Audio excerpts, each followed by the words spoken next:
Hey guys, Victor here, coming at you again with another deck profile, and today's focus is going to be on, as you may have guessed it, Darkworld, which is personally a deck that I feel is always on the cusp of being incredibly powerful, but it's pretty much always held back by a certain couple of factors, mainly the like availability of cards such as Dimension Shifter and Drone Lockbird, which is completely stunt on this deck. However, thanks to the recent Forbidden Limitless that goes into effect on January 1st, the overall power level of the decks has been decreased slightly, so, it's pretty much as good a time as any to be able to play Darkworld, and we're pretty much just waiting on the new support being colorless, which should hopefully come out in the new Battles of Legend in a few months. So yeah, with that out of the way, now we can just jump straight into the deck profile. Now, as is tradition, we're going to be starting off with the monster lineup, and when it comes to Darkworld, the deck is pretty monster heavy, so as a result, we're going to be starting off with 3 Genta Gateman of the Darkworld. This card, what can I say? It's phenomenal. It searches out the Gates of Darkworld, which is going to be like your main draw engine. When it's banished while you control a face-up Darkworld card, it brings itself back from the banished zone as a special summon. So it basically gives you free fodder. It searches out one of the most important aspects of the deck. It just does everything for the deck, so you have to play through of it. No ifs, ands, or buts about it. Then we're going to be playing 3 Snoww, Unlight of Darkworld. This card's okay, because as its effect reads, you search out for any Darkworld card in your deck and add it to your hand. So yeah, pretty good. You have to play 3 of it as well.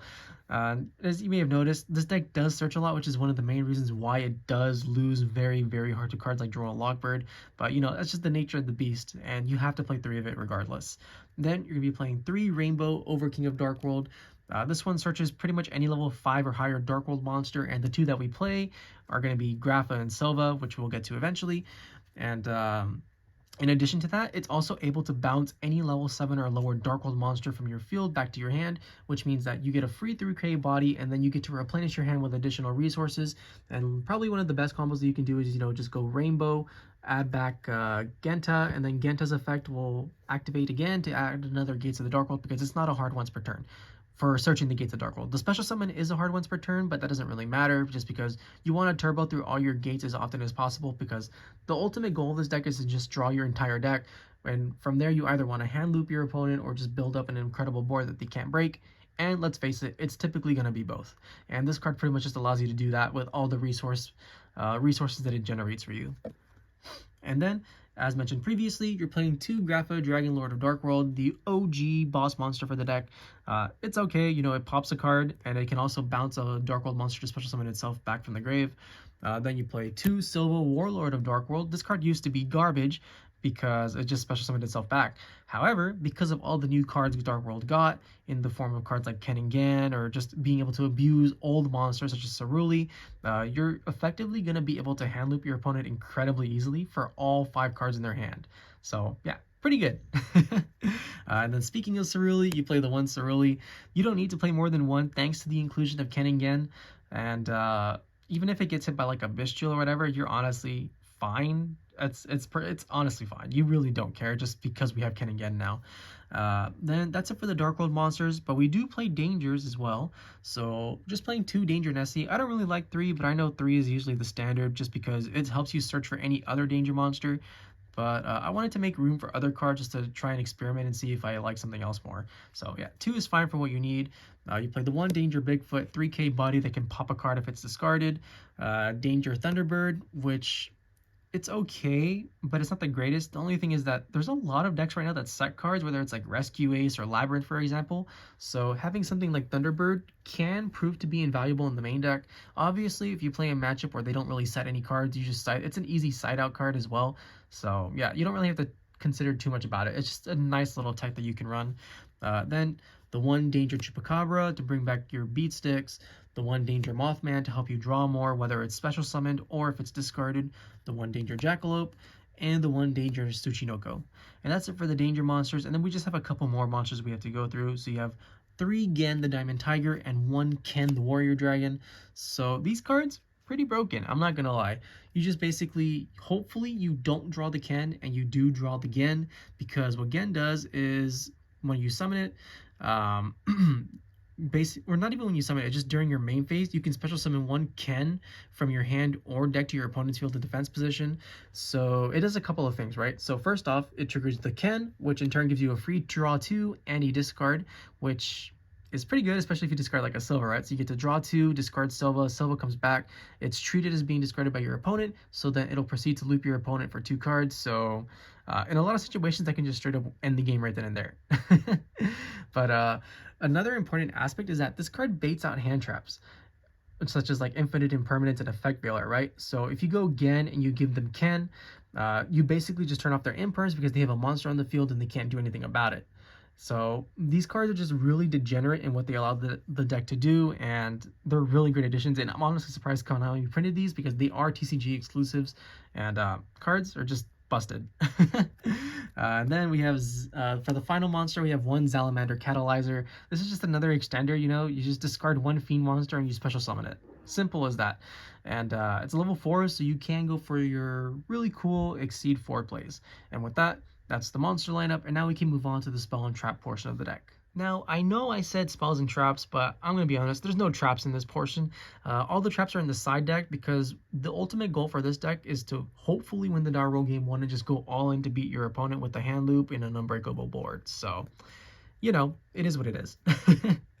But yeah, so for the spells, we're going to be playing the 3 Gates of Darkworld. Some people play 2, some people play 3. I think 3 is definitely the way to go just because it's literally one of the main consistency cards. You know, it helps you discard cards, draw through your deck. And yeah, card is good for a reason, and it's not a hard once per turn, it's a soft once per turn. So you replace the old copy with a new one and then you can use the new one. Now, something that is a hard once per turn is Dark Corridor, which I also play 3 of. I know a lot of people don't really enjoy playing this card at 3 just because, like I said, it's a hard once per turn. But I don't know. I think you just have to, because the card literally is just a search any Darkworld card from your deck to your hand. That's it. Search any card and trigger any card. And something like that is just invaluable to helping you ensure that your hands are as consistent as possible. Even if you do end up drawing multiples, it's fine, just because you want to ensure that the first one is going to be in your hand as often as possible to go off, to make sure that your plays are as successful as possible. Then you're going to be playing 2 Triple Tactics Talent. Now, ideally, this should be 1 Thrust and 1 Talent, just because you are giving your opponent's monsters in the form of Ceruli and Ken and Gen. But it's perfectly fine just to, you know, play the 2 talents instead, just because you're not always going to be able to open them up, and depending on like the format, it may be very hand trap heavy, so you just may not have the situation where you're going to have something like Triple Tactics Thrust to be able to search out a card, because they're probably not even going to have a monster. So yeah, 2 talents is fine, and then you can just side the Thrust for the most part, but especially for like games 2 and 3, because people do still side cards like Bestials and things of that nature, which will trigger your Thrust a lot more easily. But yeah, for now, 2 talents is perfectly fine. And then we just have a bunch of 1-ofs.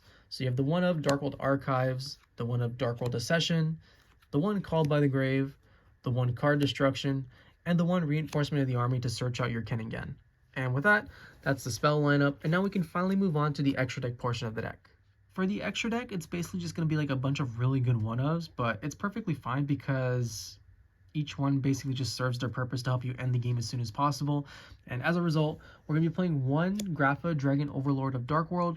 Now, you can play 2, but I honestly don't really think you should, just because by the point the second one comes down, it means one of 2 things. Either you're already so far ahead of your opponent that you don't really need it to win, or 2, you're really, really far behind to the point where Grapha isn't going to save you, because ideally you don't want to get to that point with this deck, because this deck just tremendously struggles in getting you out of those types of situations, because it's not meant to grind, it's meant to beat your opponent on turn 1 and just hopefully not play any more than that. It's essentially like a solitaire deck, right? So as a result, you shouldn't need more than 1, but you can play more than 1 if you want. And then that's it for the fusions. And then for the exceeds, you play 1 number 41 Bagooska, the Terribly Tired Tapir. This is for when you do get hit by Droll and Shifter, because let's face it, it will happen at some point. And this is just trying to buy you another turn. It's not always going to work, but most of the time it's pretty good at doing that, unless your opponent does like an imperm or something, in which case you've basically lost the game anyways, so you know, whatever. And then you play 1 number 60 Dugares the Timeless. We don't care about any of the effects except for the draw 2 discard 1. Card's just insane and helping you boost your consistency. And then speaking of boosting consistency, we play 1 Coach King Giantrainer. This card literally just says draw 3, and if you happen to draw any monsters, burn your opponent for 800. So card is really good. You draw 3 cards for no reason, you burn for no reason. Sure, you can't conduct your battle phase, but at the end of the day, it really doesn't matter because the board that you're going to make is typically, like I said, going to make your opponent have no cards in hand with an entire board for you to basically negate with. And there's very little hope for your opponent to actually be able to win the game. So we'll gladly take that trade-off any day of the week. And then that's it for the Exceeds. And we just play a bunch of Link monsters from here on out. You play the one Akashic Magician and the one Security Dragon. These are just the bounce cards. Traditionally, they would be used to bounce back Ceruli, but because we have cards like Kenningen now, we don't really need to do that all that often. Instead, these cards can be used to break boards, but just having the added options of being able to bounce back Ceruli in case we don't have access to cards like Kenningen can sometimes straight up win you the game. And then you have your one Muck Raker from the Underworld. It's just another general extender. You know, it discards a card, and you can reborn a Fiend monster as a result. And it does trigger your Darkworld cards that you discard because it discards for effect, not for cost. But it does lock you into Fiends for the rest of the turns, so just be aware. But yeah, it's okay. It's not amazing, but it's not the worst either. And then you have one the Dark Charmer Gloomy. All your monsters are pretty much going to be dark, so this is a very easy card to make. And as is tradition in Yu-Gi-Oh's history, most decks play some kind of dark monster, so this card will pretty much always be live against most decks.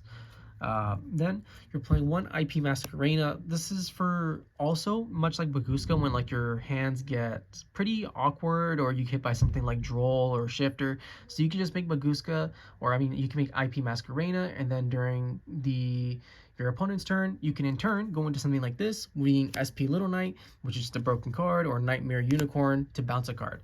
Either choice is fine. It honestly depends on like the board situation. And then after that, we play a bunch of Link 4s.